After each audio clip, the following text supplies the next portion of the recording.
നമസ്കാരം. Goodness evening ന്യൂസിലേക്ക് സ്വാഗതം. പ്രധാന വാർത്തകൾ. ഭരണഘടനാ ചർച്ച ലോക്സഭയിൽ ബിജെപിയെ രൂക്ഷമായി പരിഹസിച്ച് രാഹുൽ ഗാന്ധി. പരീക്ഷ ചോദ്യപേപ്പർ ചോർച്ച യൂട്യൂബ് ചാനലുകൾക്കെതിരെ കർശന നടപടിയെന്ന് വിദ്യാഭ്യാസ മന്ത്രി വി ശിവൻകുട്ടി. വയനാട് ദുരന്തം രക്ഷാദൌത്യത്തിന് കേന്ദ്രം പണം ചോദിച്ചത് കടുത്ത വിവേചനമെന്ന് സംസ്ഥാന സർക്കാർ. നാട്ടികാപകടം 1 മാസത്തിനകം അന്വേഷണം പൂർത്തിയാക്കണമെന്ന് ഹൈക്കോടതി. ഒരാഴ്ച നീണ്ട അനിശ്ചിതത്വം ഒടുവിൽ പ്രഖ്യാപനം. ഫ്രാൻസോ ബൈറോ പുതിയ ഫ്രാൻസ് പ്രധാനമന്ത്രി. വാർത്തകൾ വിശദമായി. നവീന ഇന്ത്യയുടെ രേഖയാണ് ഭരണഘടനയെന്ന് ലോക്സഭാ പ്രതിപക്ഷ നേതാവ് രാഹുൽ ഗാന്ധി. ഗാന്ധിജിയുടെയും നെഹ്റുവിന്റെയും അംബേദ്കറിന്റെയും ഒക്കെ ആശയങ്ങളാണ് ഭരണഘടനയിൽ ഉള്ളതെന്ന് രാഹുൽ ഗാന്ധി പറഞ്ഞു. ലോക്സഭയിൽ ഭരണഘടനാ ചർച്ചയിൽ പങ്കെടുത്ത് സംസാരിക്കുകയായിരുന്നു രാഹുൽ ഗാന്ധി. ഭരണഘടനയിൽ ഇന്ത്യയുടേതായി ഒന്നുമില്ലെന്നാണ് സവർക്കർ പറഞ്ഞത്. മനുസ്മൃതിയാണ് ഔദ്യോഗിക രേഖയെന്നതായിരുന്നു വാദം. ഇന്നും BJPയുടെ നിയമസംഹിത മനുസ്മൃതിയാണ്, ഭരണഘടനയല്ല. സവർക്കറെ വിമർശിച്ചാൽ തന്നെ കുറ്റക്കാരനാക്കും. രാജ്യത്തെ പിന്നാക്കം കൊണ്ടുപോകാനാണ് BJPയുടെ ശ്രമമെന്നും രാഹുൽ ഗാന്ധി പറഞ്ഞു. ഏകലിവിന്റെ വിരൽ മുറിച്ച പോലെയാണ് ഇന്നത്തെ ഇന്ത്യൻ യുവതയുടെ സ്ഥിതി. അദാനിക്ക് അവസരം നൽകിയും ലാറ്ററൽ എൻട്രി അവസരം നൽകിയും രാജ്യത്തെ യുവാക്കൾക്ക് അവസരം ഇല്ലാതാക്കുകയാണ്. കർഷകരുടെ വിരൽ മുറിക്കുന്നു. ഇന്നത്തെ മുദ്ര വിരൽ നഷ്ടപ്പെട്ട കൈയാണ്. ഭരണഘടനയിൽ എഴുതി വെക്കാത്ത വിഷയങ്ങളാണ് താൻ ഉന്നയിക്കുന്നത്. ഭരണഘടനയ്ക്കൊപ്പം നീതി നിഷേധവും ചർച്ച ചെയ്യപ്പെടണമെന്നും രാഹുൽ ഗാന്ധി പറഞ്ഞു. രാഹുലിന്റെ പ്രസംഗത്തിനിടെ പരിഹാസവുമായി BJP രംഗത്തെത്തി. ഇതിനെ പ്രതിരോധിച്ച് KC വേണുഗോപാൽ MP ഇടപെട്ടതോടെ അദ്ദേഹത്തെ സ്പീക്കർ വിമർശിച്ചു. UPയിൽ BJP ഭരണമാണെന്നും അവിടെ മനുസ്മൃതിയാണ് പിന്തുടരുന്നതെന്നും രാഹുൽ ഗാന്ധി പറഞ്ഞു. ഹാത്രസിലെ അതിജീവിതയുടെ കുടുംബത്തെ ഭരണ സംവിധാനം ഒറ്റപ്പെടുത്തിയിരിക്കുന്നു. രാഷ്ട്രീയ, സാമൂഹിക, സാമ്പത്തിക തുല്യത ഇല്ലാതായിരിക്കുന്നു. ജാതി സെൻസസ് കൊണ്ട് വരാത്തത് തുല്യതയില്ലായ്മയുടെ തെളിവാണ്. ഇന്ത്യ സഖ്യം ജാതി സെൻസസ് കൊണ്ടുവരുമെന്നും രാഹുൽ ഗാന്ധി പറഞ്ഞു. രാഹുൽ ഗാന്ധിയുടെ പ്രസംഗത്തിനെതിരെ അനുരാഗ് ഠാക്കൂർ രംഗത്തെത്തി. രാഹുൽ ഗാന്ധിക്ക് ഭരണഘടനയെക്കുറിച്ച് ഒന്നും അറിയില്ലെന്ന് അനുരാഗ് പറഞ്ഞു. അതേസമയം പ്രിയങ്ക ഗാന്ധിയുടെ പ്രസംഗമായിരുന്നു കഴിഞ്ഞ ദിവസം വലിയ ശ്രദ്ധ നേടിയത്.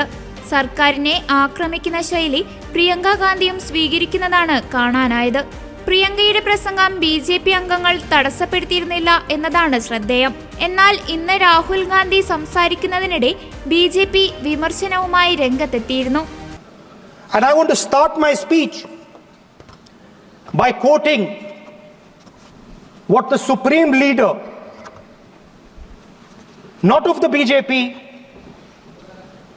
but of the modern interpretation of the ideas of the RSS has to say about the Constitution of India and about how he thinks India should be run. The worst thing about the Constitution, the worst thing about the Constitution of India is that there is nothing Indian about it. Manusmriti is that scripture which is most worshipable after Vedas for our Hindu nation, and from which our ancient times have become the basis of our culture, customs, thought and practice. This book for centuries has codified the spiritual and divine march of our nation. Today, Manusmriti is law. These are the words of Savarkar. സംസ്ഥാന Christmas അർദ്ധവാർഷിക പരീക്ഷയുടെ ചോദ്യപേപ്പർ ചോർച്ച സ്ഥിരീകരിച്ച് വിദ്യാഭ്യാസ മന്ത്രി V Sivankutty. +1 കണക്ക് പരീക്ഷയുടെയും SSLC English പരീക്ഷയുടെയും ചോദ്യപേപ്പറുകളാണ് ചോർന്നത്. സംഭവത്തിൽ കുറ്റവാളികൾക്കെതിരെ കർശന നടപടിയെടുക്കുമെന്നും മന്ത്രി പ്രതികരിച്ചു. പൊതുവിദ്യാഭ്യാസ സംവിധാനത്തോടുള്ള വെല്ലുവിളിയാണ് നടക്കുന്നത്. ചോദ്യമിടുന്നവരും വിതരണം ചെയ്യുന്നവരും അറിയാതെ ചോർച്ച ഉണ്ടാകില്ല. യൂട്യൂബ് ചാനലുകൾക്കെതിരെ കർശന നടപടിയെടുക്കും. അതീവ ഗൗരവത്തോടെയാണ് വകുപ്പ് ഈ വിഷയത്തെ കാണുന്നതെന്നും മന്ത്രി വി ശിവൻകുട്ടി പറഞ്ഞു. സർക്കാരിന്റെ ശമ്പളം വാങ്ങി പ്രതിജ്ഞാബദ്ധമായി പ്രവർത്തിക്കേണ്ട ചില അധ്യാപകർ കച്ചവട താൽപര്യത്തോടെ ചില കമ്പനികളുമായി ബന്ധപ്പെട്ട് വഞ്ചനാപരമായ നിലപാട് സ്വീകരിച്ചാൽ വെച്ചു പൊറപ്പിക്കില്ല. ട്യൂഷൻ എടുക്കുന്ന അധ്യാപകരുടെ വിവരം ശേഖരിക്കും. നാളെ ചേരുന്ന ഉന്നതതല യോഗത്തിൽ ഇക്കാര്യം ചർച്ച ചെയ്യും. നന്നായി പഠിച്ചു വരുന്ന കുട്ടികൾക്ക് ബുദ്ധിമുട്ടുണ്ടാക്കിയെന്നും മന്ത്രി കൂട്ടിച്ചേർത്തു. ചോദ്യപേപ്പർ തയ്യാറാക്കുന്ന അധ്യാപകർക്കോ ചുമതലയുള്ള ഉദ്യോഗസ്ഥർക്കോ ഓൺലൈൻ ട്യൂഷൻ ആപ്പുകളുമായോ യൂട്യൂബ് ചാനലുകളുമായോ ബന്ധമുണ്ടോ എന്ന് വിദ്യാഭ്യാസ വകുപ്പ് അന്വേഷണം തുടങ്ങിയിട്ടുണ്ട്. നേരത്തെ അധ്യാപകർ ഉൾപ്പെട്ട റാക്കറ്റ് ചോദ്യപേപ്പർ ചോർത്തുന്നുവെന്ന് കണ്ടെത്തിയതിനെ തുടർന്ന് അന്വേഷണം ആവശ്യപ്പെട്ട് വിദ്യാഭ്യാസ വകുപ്പ് പോലീസിനെ പരാതി നൽകിയിരുന്നെങ്കിലും തുടർ നടപടി ഉണ്ടായിരുന്നില്ല. ക്രിസ്മസ് പരീക്ഷകളുടെ ചോദ്യപേപ്പർ ചോർന്നാൽ വാർഷിക പരീക്ഷകളുടെ കാര്യത്തിലും സുരക്ഷിതത്വം ഉണ്ടാകില്ലെന്ന് മന്ത്രി ശിവൻകുട്ടി പറഞ്ഞു. കണക്കുൾപ്പെടെ ചില വിഷയങ്ങളിലാണ് ചോദ്യം ചോരുന്നതായി കണ്ടെത്തിയത്. കർശന നടപടിയുണ്ടാകുമെന്നും രഹസ്യ സ്വഭാവം നിലനിർത്തേണ്ടതിനാൽ കൂടുതൽ വിവരങ്ങൾ പങ്കുവയ്ക്കാനാകില്ലെന്നും മന്ത്രി പറഞ്ഞു. സമഗ്ര ശിക്ഷ കേരള ആണ് പാദവാർഷിക പരീക്ഷകളുടെ ചോദ്യം തയ്യാറാക്കുന്നത്. 4 സെറ്റ് ചോദ്യക്കടലാസുകൾ തയ്യാറാക്കി അതിൽ ഒന്നാണ് വിതരണം ചെയ്യുന്നത്. അതിൽ നിന്ന് തന്നെ കൃത്യമായി ചോദ്യങ്ങൾ ചോർന്നതാണ് സംശയത്തിനിടയാക്കുന്നത്. വകുപ്പ് തന്നെ അച്ചടിച്ചാണ് ഇവ സ്കൂളിലെത്തിക്കുന്നത്. കഴിഞ്ഞ ഓണപരീക്ഷയുടെ ചോദ്യങ്ങളും ചോർന്നിരുന്നു. അന്ന് മന്ത്രിയുടെ നിർദ്ദേശപ്രകാരമാണ് പൊതുവിദ്യാഭ്യാസ ഡയറക്ടർ അന്വേഷിച്ച് റിപ്പോർട്ട് തയ്യാറാക്കിയ ശേഷം പോലീസിനെ പരാതി നൽകിയത്. 1ാം ക്ലാസ് മുതൽ 7ാം ക്ലാസ് വരെയുള്ള പരീക്ഷാ പേപ്പർ SSK വർക്ക്ഷോപ്പ് സംഘടിപ്പിച്ച് 2 സെറ്റ് തയ്യാറാക്കുകയാണ്. അതിൽ 1 തെരഞ്ഞെടുത്ത് പ്രസിലേക്കും തുടർന്ന് പ്രിന്റ് ചെയ്ത് BRCകളിലേക്കും വിതരണം ചെയ്യുന്നു. ഇതിനേക്കാൾ കർശനമായ രീതിയിലാണ് പൊതുപരീക്ഷകൾ നടത്തുന്നത്. ഹയർ സെക്കൻഡറി 2ാം വർഷത്തിന് 5 സെറ്റ് ചോദ്യപേപ്പറുകളും SSLCക്ക് 4 സെറ്റ് ചോദ്യപേപ്പറുകളുമാണ് തയ്യാറാക്കുന്നത്. സംസ്ഥാനത്തിന് പുറത്തുള്ള കോൺഫിഡൻഷ്യൽ പ്രസിലാണ് പ്രിന്റ് ചെയ്യുന്നത്. SSLC ചോദ്യപേപ്പറുകൾ DEO ഓഫീസുകളിലേക്കും +2 ചോദ്യപേപ്പറുകൾ പരീക്ഷാ സെന്ററുകളിലേക്കുമാണ് എത്തിക്കുന്നത്. ചോദ്യപേപ്പർ നിർമ്മാണം, വിതരണം തുടങ്ങിയ മേഖലകളിലെല്ലാം അതീവ സുരക്ഷാ നടപടികൾ കൈക്കൊള്ളാറുണ്ട്. ഇപ്പോഴുണ്ടായിരിക്കുന്ന അതീവ ഗൗരവമുള്ള സംഭവവികാസമാണ്.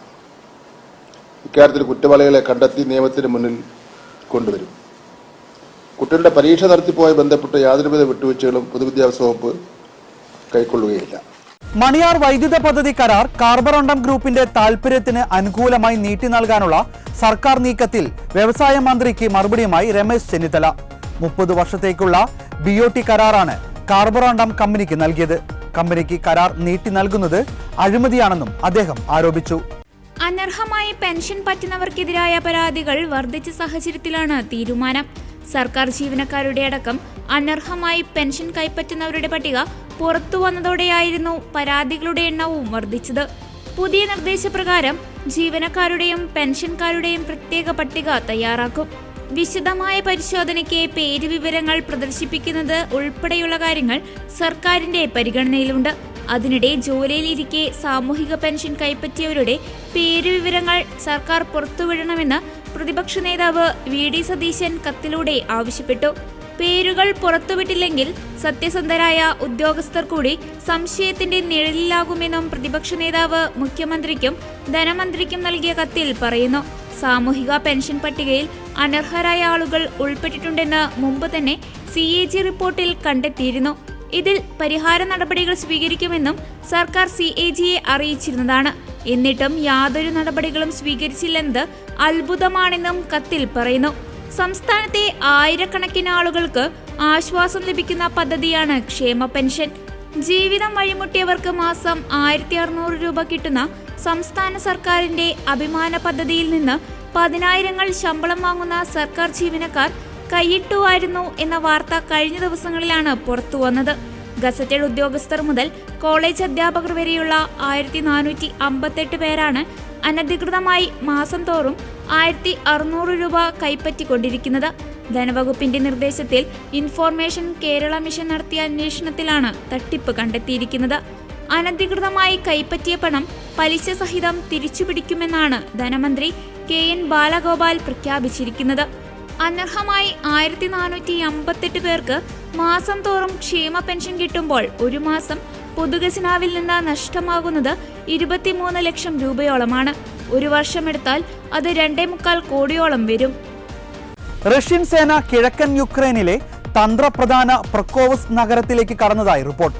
സേന തെക്കുഭാഗത്തുകൂടി നഗരത്തിന് 1.5 കിലോമീറ്റർ അടുത്തെത്തിയതായി ദേശീയ മാധ്യമങ്ങളാണ് റിപ്പോർട്ട് ചെയ്തത്. റഷ്യൻ സേനയിലെ സ്പെഷ്യൽ യൂണിറ്റുകൾ ചെറു സംഘങ്ങളായി നഗരത്തിനുള്ളിൽ പ്രവേശിച്ചു കഴിഞ്ഞതായും വിവരങ്ങൾ പുറത്തുവന്നു. അടുത്ത വർഷം ആദ്യം നടക്കാനിരിക്കുന്ന തെരഞ്ഞെടുപ്പിന് മുന്നോടിയായി ഡൽഹിയിലെ രാഷ്ട്രീയ അന്തരീക്ഷം ചൂടുപിടിക്കുന്നതിനിടെയാണ് ഒറ്റയ്ക്ക് മത്സരിക്കുമെന്ന കെജ്രിവാളിന്റെ പ്രഖ്യാപനം. കഴിഞ്ഞ ലോക്സഭാ തെരഞ്ഞെടുപ്പിൽ AAPയും കോൺഗ്രസും ഡൽഹിയിൽ സഖ്യത്തിലായിരുന്നു മത്സരിച്ചത്. എന്നാൽ ഇന്ത്യ സഖ്യത്തിന് ഡൽഹിയിൽ ഒരു സീറ്റിൽ പോലും വിജയിക്കാൻ കഴിഞ്ഞിരുന്നില്ല. വരാനിരിക്കുന്ന ഡൽഹി നിയമസഭാ തെരഞ്ഞെടുപ്പിൽ BJP വിരുദ്ധ വോട്ടുകൾ ഏകീകരിക്കുക എന്ന ലക്ഷ്യത്തോടെ ഇന്ത്യ മുന്നണി ഒറ്റക്കെട്ടായി മത്സരിച്ചേക്കുമെന്ന് നേരത്തെ റിപ്പോർട്ടുകളുണ്ടായിരുന്നു. ഇത്തരം ഊഹാപോഹങ്ങളെ കൂടിയാണ് അരവിന്ദ് കെജ്രിവാൾ ഇപ്പോൾ നിഷേധിച്ചിരിക്കുന്നത്. കഴിഞ്ഞ ദിവസം പദയാത്രയ്ക്കിടെ ആക്രമിക്കപ്പെട്ട വിഷയത്തിൽ കേന്ദ്ര സർക്കാരിനെതിരെ രൂക്ഷ വിമർശനമാണ് അരവിന്ദ് കെജ്രിവാൾ ഉന്നയിച്ചത്. ദില്ലിയിൽ പൗരന്മാർക്ക് സുരക്ഷയില്ലെന്ന് അരവിന്ദ് കെജ്രിവാൾ കുറ്റപ്പെടുത്തി. കഴിഞ്ഞ ദിവസം താൻ ആക്രമിക്കപ്പെട്ടു. ഗുണ്ടാ സംഘത്തിനെതിരെ പരാതി നൽകിയ AAP MLAയെ ദില്ലി പോലീസ് അറസ്റ്റ് ചെയ്തു. ഗുണ്ടാ സംഘങ്ങളെ നിയന്ത്രിക്കാൻ അമിത്ഷായ്ക്ക് കഴിയുന്നില്ല. കൊലപാതകികളെ അറസ്റ്റ് ചെയ്യാൻ ദില്ലി പോലീസിന് ധൈര്യമില്ല. ദില്ലിയിലെ പൗരന്മാരുടെ സുരക്ഷ കേന്ദ്രത്തിന്റെ ഉത്തരവാദിത്തമാണെന്നും കെജ്രിവാൾ വ്യക്തമാക്കി. ജനുവരിയിൽ അധികാരമേറ്റാലുടൻ ചരിത്രത്തിലെ ഏറ്റവും വലിയ നാടുകടത്തലിന് അമേരിക്ക സാക്ഷ്യം വഹിക്കുമെന്ന് നിയുക്ത അമേരിക്കൻ പ്രസിഡന്റ് ഡൊണാൾഡ് ട്രംപ്. ട്രംപിന്റെ ഈ തീരുമാനം 18,000 ഇന്ത്യക്കാരെ ബാധിക്കുമെന്നാണ് റിപ്പോർട്ട്. ജനുവരി 20-നായിരിക്കും ഡൊണാൾഡ് ട്രംപ് അമേരിക്കൻ പ്രസിഡന്റായി അധികാരമേൽക്കുക.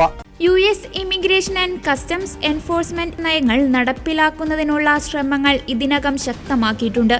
1.45 ദശലക്ഷം ആളുകളുടെ പേരെ ചേർത്തുള്ള പട്ടികയാണ് US immigration and customs enforcement തയ്യാറാക്കിയിരിക്കുന്നത്.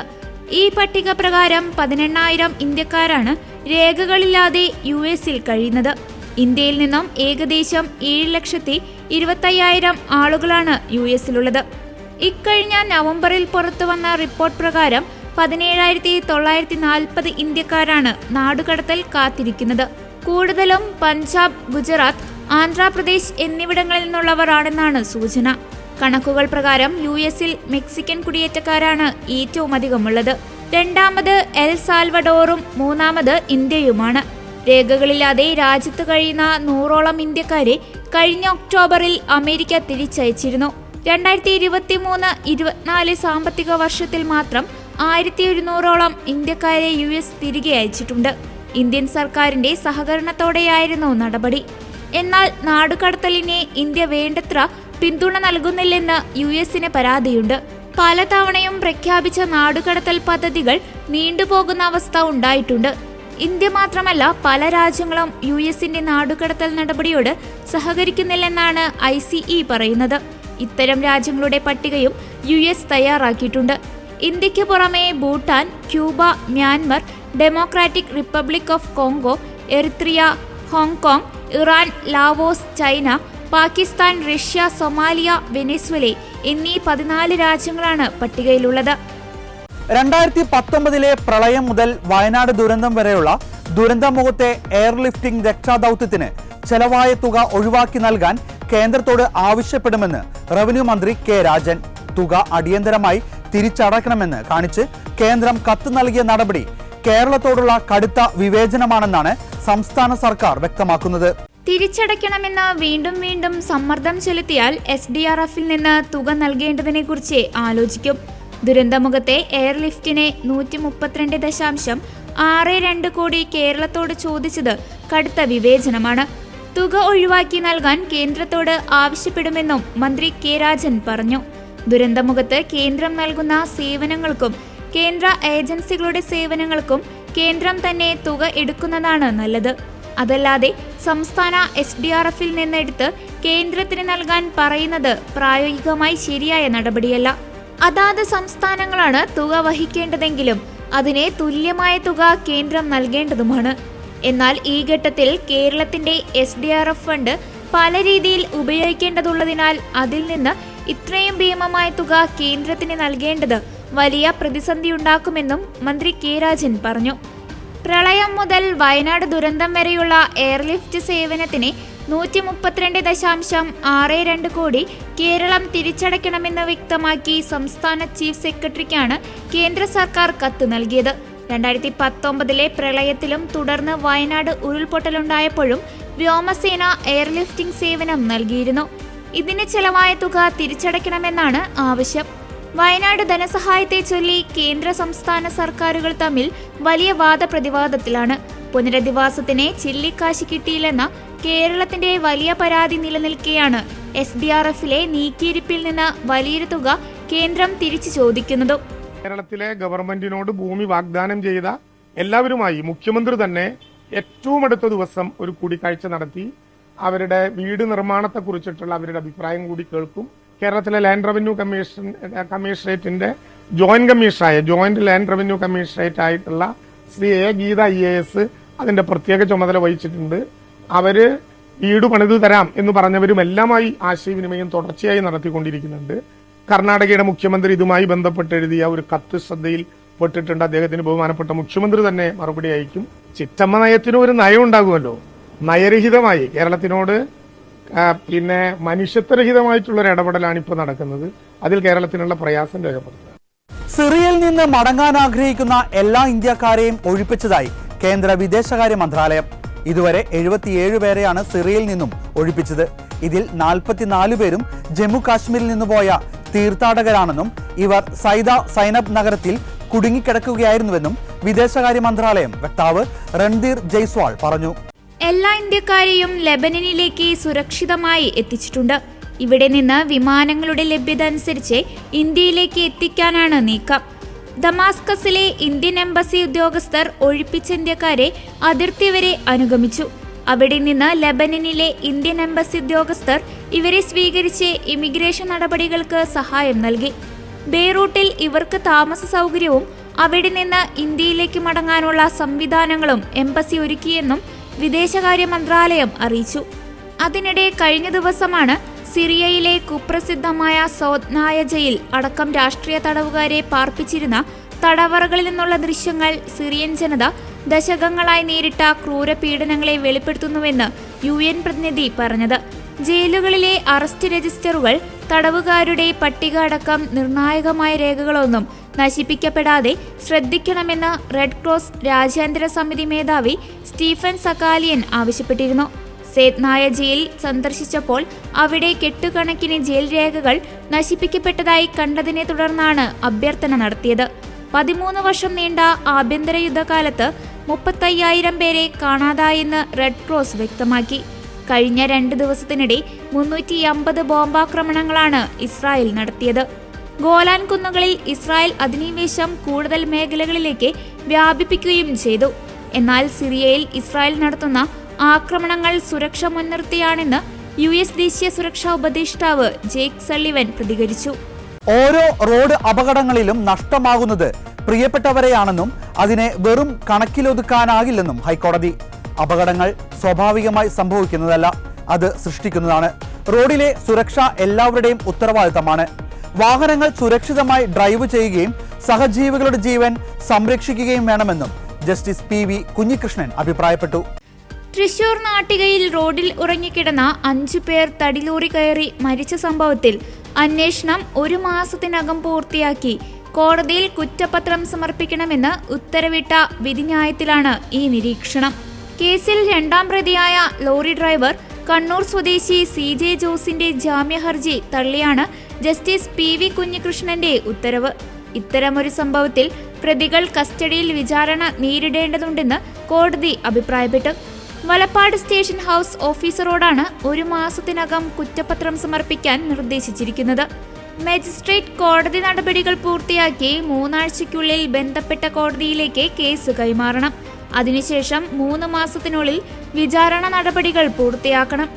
ആ സമയക്രമം കൃത്യമായി പാലിക്കുന്നുണ്ടെന്ന് പ്രിൻസിപ്പൽ ജില്ലാ ജഡ്ജി ഉറപ്പാക്കണമെന്ന് കോടതി നിർദ്ദേശിച്ചു. ഇത്തരമൊരു കേസിൽ കോടതിയുടെ ഉത്തരവ് സമൂഹത്തിനൊരു സന്ദേശമായി മാറേണ്ടതുണ്ടെന്നും കോടതി പറഞ്ഞു. മദ്യപിച്ച് അശ്രദ്ധമായി വാഹനമോടിച്ചതിനാൽ 5 പേർക്ക് ജീവൻ നഷ്ടപ്പെടുകയും ഒട്ടേറെ പേർക്ക് പരിക്കേൽക്കുകയും ചെയ്ത സംഭവമാണ്. പോലീസ് ബ്ലോക്ക് ചെയ്തിരുന്ന റോഡിലേക്കാണ് ലോറി ഓടിച്ചു കയറ്റി അവിടെ ഉറങ്ങിക്കിടന്നിരുന്ന നിഷ്കളങ്കരായ മനുഷ്യരെ കൊലപ്പെടുത്തിയത്. അപകടങ്ങൾ ഉണ്ടാകുന്നില്ലെന്ന് ഉറപ്പാക്കേണ്ടത് നീതിന്യായ സംവിധാനങ്ങളുടെയും ചുമതലയാണ്. നാട്ടികയിൽ നടന്ന അപകടം എല്ലാവരുടെയും മനസ്സിനെയും ഉലച്ച സംഭവമാണ്. മദ്യപിച്ച് ലക്കുകെട്ട ഹർജിക്കാരൻ വാഹനമോടിക്കാൻ കഴിയാത്ത അവസ്ഥയിലായിരുന്നു. അതിനാൽ കേസിൽ 2ാം പ്രതിയാണ്. ഉരുൾപൊട്ടൽ ദുരന്തമുണ്ടായ മുണ്ടക്കൈ ചൂരൽമല പ്രദേശത്തെ ജനങ്ങൾക്ക് പ്രത്യേക പാക്കേജ് അനുവദിക്കണമെന്നാവശ്യപ്പെട്ട് കേരളത്തിൽ നിന്നുള്ള എംപിമാർ പാർലമെന്റിന് മുന്നിൽ പ്രതിഷേധിച്ചു. കേരളം ഇന്ത്യയിലാണ് എന്ന മുദ്രാവാക്യം ഉയർത്തിയാണ് UDF, LDF എംപിമാർ കേന്ദ്ര അവഗണനയ്ക്കെതിരെ പ്രതിഷേധിച്ചത്. കേന്ദ്ര സമീപനം നിരാശാജനകമാണെന്നും രക്ഷാദൌത്യത്തിന് പണം ചോദിക്കുന്നത് ശരിയായ നടപടിയല്ലെന്നും വയനാട് MP പ്രിയങ്ക ഗാന്ധി പറഞ്ഞു. കേന്ദ്ര സർക്കാർ ഇക്കാര്യത്തിലുള്ള രാഷ്ട്രീയ സമീപനം അവസാനിപ്പിക്കണമെന്നും പ്രിയങ്ക ആവശ്യപ്പെട്ടു. പലതവണ ആവശ്യപ്പെട്ടിട്ടും ഉരുൾപൊട്ടൽ ദുരിതബാധിതർക്ക് കേന്ദ്ര സർക്കാർ പ്രത്യേക പാക്കേജ് അനുവദിക്കുന്നില്ലെന്ന് പ്രിയങ്ക ഗാന്ധി മാധ്യമങ്ങളോട് പറഞ്ഞു. പ്രധാനമന്ത്രിയോടും ആഭ്യന്തരമന്ത്രിയോടും പാക്കേജ് വേണമെന്ന കാര്യം ആവശ്യപ്പെട്ടിരുന്നു. ഹിമാചലിൽ പ്രകൃതി ദുരന്തമുണ്ടായപ്പോഴും കേന്ദ്രത്തോട് സഹായം ആവശ്യപ്പെട്ടു. രാഷ്ട്രീയ കാരണങ്ങളാൽ 2ഇടത്തും ദുരിതബാധിതർക്ക് സഹായം നിഷേധിച്ചു. വയനാട്ടിലെ നാശനഷ്ടം രാജ്യം കണ്ടതാണ്. പ്രകൃതി ദുരന്തങ്ങളുണ്ടായി വേദന അനുഭവിക്കുന്ന ഘട്ടത്തിൽ രാജ്യത്തെ ജനങ്ങൾ തമ്മിൽ വിവേചനം പാടില്ല. ഇത്തരം ഘട്ടങ്ങളിൽ രാഷ്ട്രീയം മാറ്റിവെച്ച് പ്രധാനമന്ത്രി ജനങ്ങളുടെ സംരക്ഷകനാകണം. ഞങ്ങൾ വളരെ നിരാശരാണ്. പ്രധാനമന്ത്രി വയനാട് സന്ദർശിച്ച് ദുരിതബാധിതരെ കണ്ടതാണ്. കേന്ദ്ര സർക്കാർ മനുഷ്യത്വത്തോടെയും സഹാനുഭൂതിയോടെയും പെരുമാറുമെന്നാണ് പ്രതീക്ഷിച്ചത്. ഇപ്പോഴും ഞങ്ങൾ പ്രതീക്ഷ കൈവിട്ടിട്ടില്ല. കേന്ദ്ര സർക്കാർ ദുരിതബാധിതരോട് അനുഭാവപൂർവ്വം പെരുമാറുമെന്ന് പ്രതീക്ഷിക്കുന്നു. ഇത് രാഷ്ട്രീയത്തിന് അതീതമായ കാര്യമാണെന്നും പ്രിയങ്ക പറഞ്ഞു. That is a time when central government, Prime Minister are supposed to behave like custodians of every Indian citizen's life and every Indian citizen's livelihood. That is a time when they are supposed to set politics aside and give the assistance required. We are actually deeply disappointed because we expected that at least highlighting this issue, going to them, explaining the kind of pain and suffering which frankly they themselves have seen. Prime Minister himself has seen. He has met those victims. So we thought that at least out of humanity and compassion, what is due to the victims of Wayanad, of the tragedy that happened there, should be given to them. And frankly, we are still hoping that the government will have some compassion, some humanity, and will do what needs to be done. Because this is a matter which is above politics. ഫ്രാൻസിൽ പുതിയ പ്രധാനമന്ത്രി democratic മൂവ്മെന്റിന്റെ അധ്യക്ഷൻ ഫ്രാൻസോ ബായ്റൂവിനെ നാമനിർദ്ദേശം ചെയ്തു. President Emmanuel മാക്രോണാണ് ബായ്റൂവിനെ നാമനിർദ്ദേശം ചെയ്തത്. മാക്രോണിന്റെ മധ്യകക്ഷി സഖ്യത്തിൽ ദീർഘകാലം സഖ്യകക്ഷിയും നിർണായക പങ്കും വഹിക്കുന്നുണ്ട് ബായ്റൂവിന്റെ ഡെമോക്രാറ്റിക് മൂവ്മെന്റ്. 73-കാരനായ ഫ്രാൻസോ ബായ്റൂവിന് രാഷ്ട്രീയത്തിൽ പതിറ്റാണ്ടുകളുടെ അനുഭവ സമ്പത്തുണ്ട്. 2007 ബായ്റൂ മോഡം രൂപീകരിക്കുന്നത്. 2004 മുതൽ യൂറോപ്യൻ ഡെമോക്രാറ്റിക് പാർട്ടിയുടെ അധ്യക്ഷനായിരുന്നു അദ്ദേഹം. 1986 മുതൽ 2012 വരെ പൈറനീസ് അറ്റ്ലാന്റിക്കിൽ നിന്നുള്ള പാർലമെന്റ് അംഗമായിരുന്ന ബെയ്റൂ 1993 മുതൽ 97 വരെ വിദ്യാഭ്യാസ മന്ത്രിയായും സേവനമനുഷ്ഠിച്ചിട്ടുണ്ട്. എന്നാൽ യൂറോപ്യൻ പാർലമെന്റ് ഫണ്ട് ദുരുപയോഗം ചെയ്തെന്ന കേസ് ബെയ്റൂവിന്റെ രാഷ്ട്രീയ ജീവിതത്തിൽ കരിനിഴൽ വീഴ്ത്തിയിരുന്നു.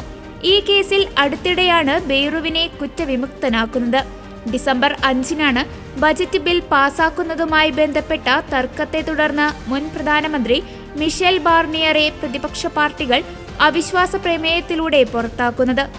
1962 ശേഷം ആദ്യമായി ഫ്രാൻസിൽ അവിശ്വാസ പ്രമേയത്തിൽ സർക്കാർ പരാജയപ്പെട്ടു. ഇടതുപക്ഷ പാർട്ടികൾ കൊണ്ടുവന്ന പ്രമേയത്തെ തീവ്ര വലതുപക്ഷ നാഷണൽ റാലി പിന്തുണച്ചതോടെ പ്രധാനമന്ത്രി മിഷേൽ ബാർണിയർ പുറത്തായി. ഇതോടെ വെറും 3 മാസത്തിനുള്ളിൽ അധികാരത്തിൽ നിന്ന് പുറത്താവുന്ന പ്രധാനമന്ത്രിയായും മൈക്കിൾ ബാർണിയർ മാറി. ആധുനിക ഫ്രാൻസിലെ ഏറ്റവും പ്രായം കൂടിയ പ്രധാനമന്ത്രിയായാണ് ബാർണിയർ 73-ാം വയസ്സിൽ അധികാരമേറ്റത്. എന്നാൽ അവിശ്വാസ പ്രമേയം പാസായതോടെ അധികാരമേറ്റ് 3 മാസത്തിനകം രാജിവെക്കേണ്ടി വന്നതോടെ രാജ്യത്ത് ഏറ്റവും കുറച്ചുകാലം പ്രധാനമന്ത്രി സ്ഥാനം വഹിച്ച വ്യക്തി കൂടിയായി ബാർണിയർ. പുതിയ പ്രധാനമന്ത്രിയായി നോമിനേറ്റ് ചെയ്യപ്പെട്ട ഫ്രാൻസോ ബായ്റൂവിനും 73 വയസ്സാണ്. ഇതോടെ ഗുഡ്നസ് ഈവനിംഗ് ന്യൂസ് ഇവിടെ പൂർണ്ണമാവുകയാണ്. കൂടുതൽ വാർത്താ അപ്ഡേറ്റുകൾക്കായി ഗുഡ്നസ് ന്യൂസ് ചാനൽ സന്ദർശിക്കുക. നന്ദി.